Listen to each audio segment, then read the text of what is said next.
لما أنا أفتكر الموقف ده إيش اللي بيجيني؟ مثلا الشخص اللي تركني وراح، إيش بفتكر؟ إني ما حلاقي غيره، إني ضيعت عمري عليه، إني ما كنت أتوقع ولا أتصور إنه يعمل فيني كده، إني أنا إيش حاعمل بعده. لو هذه العبارات اللي بتجيني فهذه اسمها معاني سلبية، معناه أنا قاعدة أصغر نفسي وأصغر قيمتي، فمخلي إني أشعر إنه محور الحياة الموقف هذا اللي صار هو اللي أذاني. فقدت شريك، فقدت إنسان بعيد الشر في حالة وفاة أو أيا كان الأب، أو إيش لو الإنسان قاعد يفتكر في حالة الوفاة دي أو الفقد، طب أنا مين اللي بعده؟ طب مين حيسمعني؟ طب مين حيدفع؟ مين حيعمل لي؟ مين حيسوي لي؟ طب انا لما احتاج اروح لمين؟ هذه معاني ايه؟ سلبيه، معاني تزرع الخوف، تزرع القلق، تزرع الدونيه، دي معاني سلبيه. طب انا لما وعيت اني انا بفتكر معاني سلبيه او معاني بقلل فيها من قيمتي وانا بفتكر دي الصدمه، ايش اعمل مكانها؟ معاني ايجابيه. هو اصلا ما يستاهلني، كل اللي ربي يكتبه خير، اللي ربي كاتبه خير حيصير. ربي اللي عالم وين الخير. عسى ان تكرهوا شيئا وهو خير لكم، وعسى ان تحبوا شيئا وهو شر لكم، والله يعلم وانتم لا تعلمون.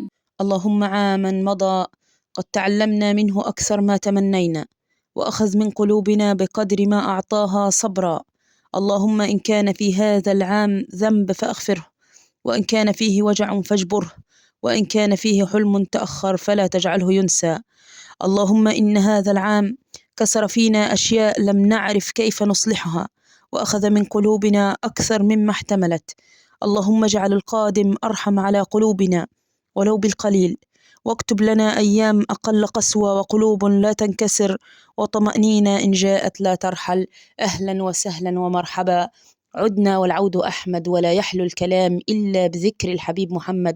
اللهم صل وسلم وبارك على سيدنا محمد صلاة لا تعد ولا ترد ولا يعلم بفضائلها أحد. ازيكم يا بنات؟ يا رب تكونوا في خير وصحة وسعادة وستر وراحة بال. يا رب يوصل لكم الفيديو وأنتم في أتم صحة وفي أتم قوة نفسية وفي أتم طاقة إيجابية. وأهلا بكم في فيديو النهاردة، فيديو تحفيزي، فيديو كلام من القلب، ليس كلام معسول ولا عشان نعمل مشاهدات. يعلم الله إن الكلام ده أنا بقوله لنفسي قبلكم، والله بقوله لنفسي قبلكم. وكل منا يمر عليه أوقات يعني صعبة، وأوقات يظن إن العالم توقف عندها. فنقطة ومن أول السطر، فضلا وليس أمرا منكم، ارفعوا الفيديو باللايك والصلاة على النبي. سمعونا الصلاة يا بنات، سمعونا الصلاة على النبي. والله العظيم الصلاة على النبي هي المفرجة للكرب. والله العظيم إذا أدمنتي الصلاة على النبي ستتغير حياتك 360 درجة في أقل من القليل.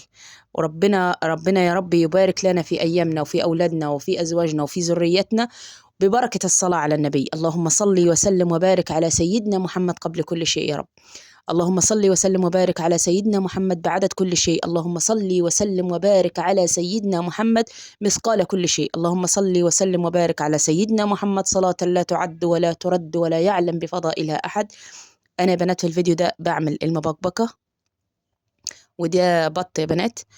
اللهم صل وسلم وبارك عليك يا حبيبي يا رسول الله. وطبعا انتوا اساتذه فيها، لكنها والله كانت جميله جدا جدا جدا فوق ما تتخيلوا يعني، والريحه كانت قلب الدنيا. وفي هذا الفيديو أيضا هعمل أسهل طريقة للصابون البلدي، يعني عايزة أزعم لكم إن هي على اليوتيوب كله هتلاقوا أسهل طريقة للصابون البلدي بإذن الواحد الأحد، مضمونة وسهلة وما فيهاش تكاليف ولا عقد ولا أي شيء إن شاء الله. ركزوا معنا في الفيديو وانصتوا إلي بقلوبكم. والله العظيم ما هدفي من هذه الفيديوهات إلا امرأة مميزة، امرأة تستطيع أن تحطم الجبال بقوة نفسها وصلابة نفسها وطبطبتها على نفسها. ما تنتظريش من حد إنه يطبطب عليك. يا أبيض القلب لا تحزن إذا زعموا أن البياض بهذا العصر تخفيل. دع السواد الذي يخشى ضمائرهم وعش نقيا فداك القال والقيل. اوعي تحزني ولا تزعلي على طيبتك ولا على موقف خدتيه نابع من طيبتك ومن تربيتك ومن أصلك الطيب، فده شيء منحه الله لك. نتأدب مع الله يا بنات، لأن ربنا هو اللي حط الرحمة في قلوبنا. خلي بالكم يا بنات إن الدراسات أثبتت إن ردة الفعل اللي احنا بناخدها، الشعور اللي بنطلعه ده بعد ما موقف يتعمل فينا، ردة الفعل اللي احنا بناخدها مدتها 90 ثانية فقط. 90 ثانية فقط، وإحنا بنفضل ناكل ونهري ونعمل في نفسنا لآخر اليوم. ده فيه ناس بتبيت بيها وفيه ناس بتقعد بيها العمر كله. طيب إيه اللي بيخلي الشعور ده بيمتد معانا وما يخلصش عند ال90 ثانية؟ إحنا إحنا اللي بنغذيه وبالقصص والحكايات، ونفضل نكلم في نفسنا ونكلم في روحنا على طول، ده ما مش عارفة إيه، ده أنا كان عملت، ده أنا كان سويت، ده هو قال، ده هو عاد، ده هو، ده كله ملوش أي لازمة. مدة ردة الفعل عندك هي 90 ثانية، اديها ال90 ثانية بتاعتها. واو زعلي ممكن تزعلي، أنا ما بقولكيش إحنا ملايكة ولا بنزعلش، بنزعل، بس ما تمديش، ما تطوليش، انتشي نفسك على طول، صلي على النبي، غيري بالأذكار، اطلعي بره، أي شيء. ولازم يا بنات تكون عندك صلابة نفسية، صلابة حماية نفس، درع تحطيه على نفسك كده كأنك محاربة، كأننا في حرب. لأن إحنا يعني قدامنا ناس ما احنا ما بنعرفش ردة فعلها ايه، وممكن نبقى نتوقع ردة فعلها، وانا عن نفسي بتوقع الأسوأ من كل حد بتعامل معاه. فأنا بتوقع الأسوأ عشان أنا كده بحمي نفسي، لأن لما يحصل الأسوأ فأنا متوقعاه، بقلل قدر اللي أنا هحسه، الألم اللي أنا هحسه. وصلى وسلم وبارك عليك يا حبيبي يا رسول الله. سمعونا الصلاة يا بنات على النبي صلى الله عليه وسلم. وده يا بنات الصابون البلدي بالله عليكم، محدش لو عندك كمية كبيرة اعملي في كمية صغيرة وجربي الأول يا بنات، ده بوتاص أو صودا قوية. اللهم صل وسلم وبارك عليك يا حبيبي يا رسول الله. ده الراجل اداني زيادة شوية، اداني ب13 جنيه، وانا قايله له ب10 واداني ب13 جنيه.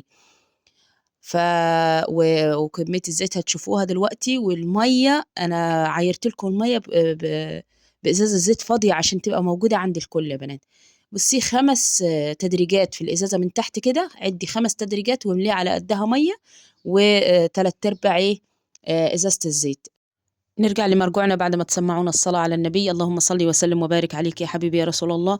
فيا بنات نتوقف عن إرضاء الآخرين. أنا ما يعني أعمل اللي يمليه عليا ضميري واللي تمليه عليا تربيتي، ومليش دعوة بردة فعله. ردة فعله دي هو اللي هيتصرف من اللي جواه. كل إناء بما فيه ينضح، ولو في حاجة أحسن من كده كان طلعها. طبعا راجل ست أنا بس بتكلمي في العموم. واللهم صل وسلم وبارك عليك يا حبيبي يا رسول الله. وما تتعبيش نفسك في تحليل تصرفات الناس. يعني واحد أو واحدة خدت منك موقف، أو خدت منك رد، أو عملت ردة فعل، أنا ما أرهقش نفسي بتاع لا ده كان المفروض عملت كذا، لا أنا ماليش إني أنا أقول كان المفروض عملت كذا، هي لو عندها أحسن من كده كانت طلعته. تمام. فما نرهقش عقلنا يا بنات بتحليل موقفها وتحليل تصرفاتها، هي حرة تعمل اللي هي تعمله. دي حاجة. وحاجة مهمة برضو، إنك ما تفضليش تحطي نفسك في دوامة الماضي وأديك عايشة فيه. يعني سيب الماضي يمشي زي ما مشى، يعني انت ليه ماسكة فيه؟ خليه يا حبيبتي يمشي، خليه بزيادة علينا الحاضر، خلي الماضي يمشي. يمكن الماضي اللي بيزعجنا آه، يعني اليوم عملنا فيه ذنب، يعني زمان مثلا في الماضي عملتي ذنب، خلاص طيب ذنب النهارده ايه بقى انك انت تفضلي تحسسي في نفسك النهارده بالألم؟ خلاص الماضي عدى وليه رب كريم ان شاء الله هيغفر كل الذنوب. فما تحطيش نفسك في دوامة الماضي وتفضلي تجلدي نفسك وتجلدي ذاتك في الماضي، وانا كان عملت وانا كان سويت ومفروض كان كذا وليه عملت. فاللهم صل وسلم وبارك عليك يا حبيبي يا رسول الله. فانا بقى اقعد مبوزة اليوم كله، مبوزة اليوم كله عشان امبارح واحدة قالت لي كلمة. ما خلاص ما قالتها، خلاص اللبن اتكب وخلاص، قالتها انا، ما هي قالت اللي جواها قال ولا هو قال. اقعد مبوزة اليوم كله عشان موقف حصل امبارح؟ ده كلام ده يعقل ده؟ ازعل وازعل نفسي على موقف حصل امبارح؟ هو مدته 90 ثانية، ردة فعلي مدتها 90 ثانية. عايزة تحطي نفسك بقى وتعيشي في الدوامة وتركبي نفسك الامراض النفسية وتعجزي وتكبري قبل سنك، براحتك. بس انا بقول لك اللي انا وصلت له واللي انا عارفاه واللي انا جربته، هو اخرهم 90 ثانية. ردة فعلك اخرها 90 ثانية، بعد كده ما خلاص استغفري ربنا بقى وسيبي الناس زي ما يعملوا، وما تقعديش مبوزة ومكشرة. اضحكي وابتسمي وخلي نفسيتك مرتاحة وراضية، وقولي الحمد لله على كل حال. طالما انتي ما غضبتيش ربنا خلاص كل بعد كده سهل، كل مصيبة بعد كده سهلة. طالما احنا ماشيين في حدود الله فخلاص بعد كده سهل، كله سهل، كل خسارة بعد الله سهلة. تمام. فاللهم صل وسلم وبارك عليك يا حبيبي يا رسول الله. حاجة مهمة كمان يا بنات، حاجة مهمة جدا جدا جدا، اوعي تستني من حد بره انه يسعدك، او انه هيجي من بره كده بجناحاته يطبطب عليك. السعادة دي قرار نابع من الداخل، انت تصنعيها بنفسك من جواكي، من جواكي. ما تقولي ليش انا حزينه وما عنديش حاجه اسعد. والله العظيم لو فكرت في الموبايل اللي في ايدك ده نعمه كبيره، نفسك اللي دخل واللي طالع نعمه كبيره، عينك اللي بصلي بيها ديكي نعمه كبيره، وودنك اللي سمعاني بيها دي نعمه كبيره. لو تقعدي تحمدي ربنا على النعم اللي عندنا هتلاقي سعاده لا تقارن. قولي الحمد لله دائما وابدا، قولي الحمد لله على كل حال. ارضي يا ستي، ارضي ونتأدب مع حكم الله ومع قضاء الله ومع قدر الله. نتأدب ونقابله بالرضا، نقابل الأدب، نقابل قضاء الله بالرضا يا بنات. اللهم ارضنا بما يرضيك يا ربي، اللهم ارضنا بما يرضيك.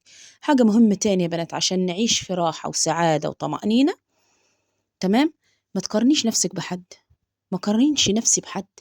أنا مالي ومالها، هي مع نفسها وأنا مع نفسي، هو مع نفسه أنا أقارن نفسي ليه؟ أقارن نفسي بنفسي، أقارن نفسي بنفسي. يعني أنا مثلا لما ببقى حزينة بروح أسمع فيديوهاتي كده، أطلع فيديوهاتي كده وأطبطب على نفسي وأسمع، تمام. والله ما بقعدش، يعني ما بقعدش في مودي ده كتير، هو آخرها بس 90 ثانية، وإن مدت شوية، وآخرها بس لما أتوضى وأصلي وخلاص وبنسى، والحمد لله على نعمة النسيان، تمام. فنستقوي بالله، نستقوي بالله، وما عادتش تفرق معانا تصرفات الناس، وما نبنيش يومنا على تصرفات حد، ما نحطش سعادتنا ولا رضانا في ايد حد. يعني انا لو قال لي كده هرضى؟ لا طبعا، لا طبعا.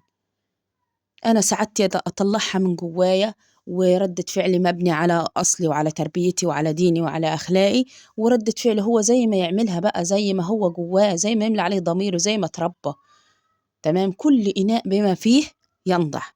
سمعونا الصلاة على النبي. اللهم صل وسلم وبارك عليك يا حبيبي يا رسول الله. ضفنا يا بنات إيه؟ ضفنا المكون الثالث اللي هو شوية دقيق يا بنات، شوية إيه؟ دقيق. طبعا دي أنا نسيت الصابون لتاني يوم، والله فكان صلب جدا، بس الحمد لله قدرنا برضو نقطعه عادي، يعني الحمد لله كل شيء سهل. وده الصابون البلدي بأسهل طريقة ممكن تلاقيها. بس بالله عليكم ننتبه للولاد، لما تيجي تعملي الصابون ده تكوني في مكان بعيد عن الأولاد أو في مكان مرتفع وتحطيه فوق. يعني ده أنا عرفوا مكان الصابون اللي أنا بعمله بحطه تحت السرير، فعرفوه، فرفعته حطيته فوق التلاجة. يعني وبالليل أنا خلصت على بعد المغرب، فهم مش هيشوفوا بقى، مش هيطلعوا في البرد في المنور. فاللهم صل وسلم وبارك عليك يا حبيبي يا رسول الله. ربنا يا رب يا بنات يسعدنا ويرضينا بما يرضيه، ويكتب لنا السعادة ويكتب لنا النجاح والتوفيق. وما تزعلوش، ارضوا بحياتكم وقولوا الحمد لله. ألا بذكر واذكروا الله، ألا بذكر الله تطمئن القلوب، واحمدوا الله فإن النعمة تزيد بالحمد. وخليكي إيجابية، وخليكي كده شيء يعني إيجابي، وما عدتيش تقعدي مع الناس السلبيين ولا تسمعي للناس السلبيين، وما عدتيش تشكي، ما عدتيش تشكي، اشكي لله. هم ركعتين والله العظيم يا بنات، ركعتين قبل الفجر والله العظيم هيحلوا لك كل مشاكلك. وتقربي إلى الله، تقربي لله يا بنات. فيه أمور لا تحل إلا بالله، باللجوء لله. يعني يعجز البشر عن يقول لك اعملي كذا وخليكي كذا واعملي، لا، إيه منك لله، دعوة صادقة لله تغير الموازين، تقلب الموازين، تقلب 360 درجة. في أمور إلهية لازم تدخل إلهي، في أشخاص ما ينفعش معاهم طيبتنا، لازم تدخل إلهي. سلام يا بنات، سلام.